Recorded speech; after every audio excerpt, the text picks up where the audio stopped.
क्योंकि आज की टी ब्रेक की तीसरी खबर भी बेहद गर्म है और भारी भी है और बेहद सेंसिटिव भी है।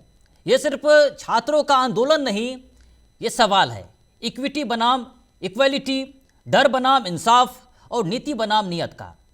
देश के कॉलेज कैंपसों में इस वक्त पढ़ाई कम और बहस ज़्यादा हो रही है।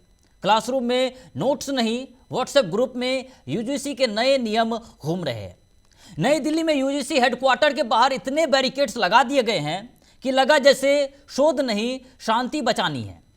लखनऊ, बरेली, वाराणसी, मेरठ, प्रयागराज, सीतापुर, हर जगह नारे, पोस्टर और सवाल एक ही कि ये नियम बराबरी लाएंगे या नई लकीर खींच देंगे।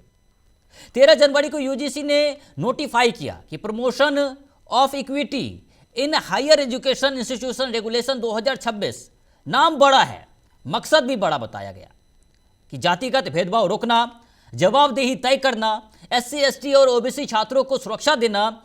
और इतिहास भी पीछे है इसके, और इतिहास ये रोहित वेमुला, पायल तडवी और वो सवाल जिनका जवाब सिस्टम को देना था। सुप्रीम कोर्ट ने कहा कि नियम सख्त बनाइए, यूजीसी ने बनाए, लेकिन कहानी यहीं से उलझ गई कि नियम में 3 बड़े बदलाव किए गए और तीनों बड़े बदलाव जो है वो विवाद खड़ा कर दिया। पहले बदलाव कि जातीय भेदभाव की अस्पष्ट परिभाषा, जहां अब जाति, धर्म, लिंग, जन्मस्थान, विकलांगता सबके आधार पर किया गया कोई भी अनुचित व्यवहार जातीय भेदभाव माना जाएगा। बिल्कुल सही है, ये होना चाहिए। दूसरा, और जब ये बदलाव किया गया तो उसके बाद सवाल खड़ा हो गया कि क्या परिभाषा साफ है, लेकिन क्या व्याख्या उतनी ही साफ रहेगी। यानी कि जो परिभाषा बताया गया है कि जिस तरीके से भेदभाव है उस पर रोक लगाई जाएगी, तो क्या जितनी इसकी परिभाषाएं साफ है, क्या इसकी व्याख्या भी उतनी ही साफ रहेगी। और दूसरा सवाल कि कौन तय करेगा कि व्यवहार भेदभाव है या फिर बहस। दूसरा है कि ओबीसी को भी शामिल किया गया इसमें। पहले सिर्फ एससी एसटी जो है इसमें शामिल थे, अब इसमें ओबीसी को भी शामिल किया गया है। और तीसरा बदलाव कि झूठी शिकायत पर सजा का प्रावधान जो है वो इस पर जो है रोक लगाने की बात कही गई है। और यहीं पर आकर पूरा माहौल गर्म हो गया। ड्राफ्ट में था कि झूठी शिकायत पर जुर्माना या सस्पेंशन होगा, फाइनल नियम में ये आया कि इसे हटा दिया गया। और यहीं से जनरल कैटेगरी के छात्रों का डर शुरू हो गया और सवाल खड़ा हो गया कि अगर सजा नहीं तो संतुलन कैसे बनेगा, क्या नियत पर भरोसा ही काफ़ी है। प्रदर्शन कर रहे छात्रों की सबसे बड़ी शिकायत कि हमें पहले से दोषी मान लिया गया है। उन लोगों का कहना है कि इस नियम के अनुसार पहले से ही जो सवर्ण वर्ग के छात्र है उसे दोषी इस कानून के हिसाब से मान लिया गया है। उनका कहना है कि हर बहस जो है वो शिकायत बन सकती है। जाहिर सी बात है, हर कॉलेज में एक डिबेट होता है, तो क्या हर डिबेट, हर बहस किसी शिकायत का रूप ले लेगी, जहां पर उसे इस यूजीसी एक्ट का पालन करना होगा।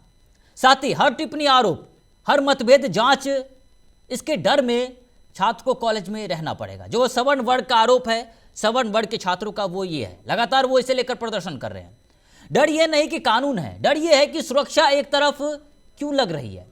और ऐसे में सवाल खड़ा होता है टी ब्रेक के लिए कि क्या ये नियम कॉलेजों में डर का माहौल बनाएंगे या सच में कमजोरी की ढाल बनेंगे।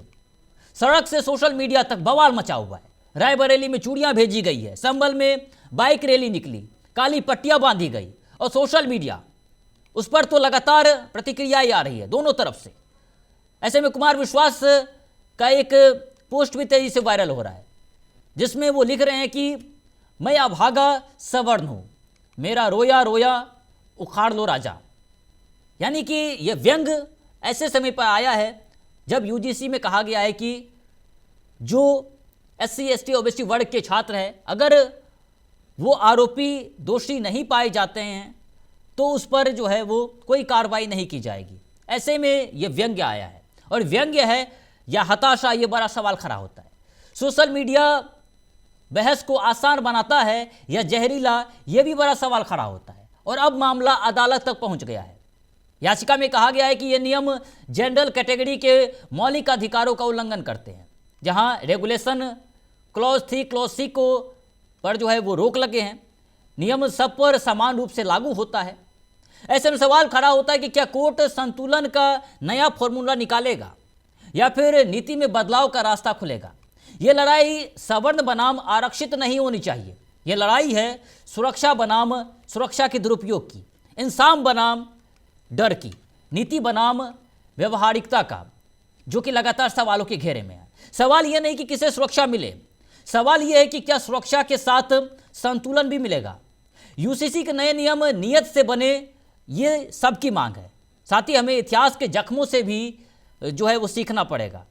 लेकिन डर इसलिए है क्योंकि भरोसे की कमी है, संवाद कम है, स्पष्टीकरण ज़्यादा चाहिए और शायद जरूरी है साफ गाइडलाइंस, फेयर जांच और झूठ सच में फर्क करने की मजबूत व्यवस्था करने की।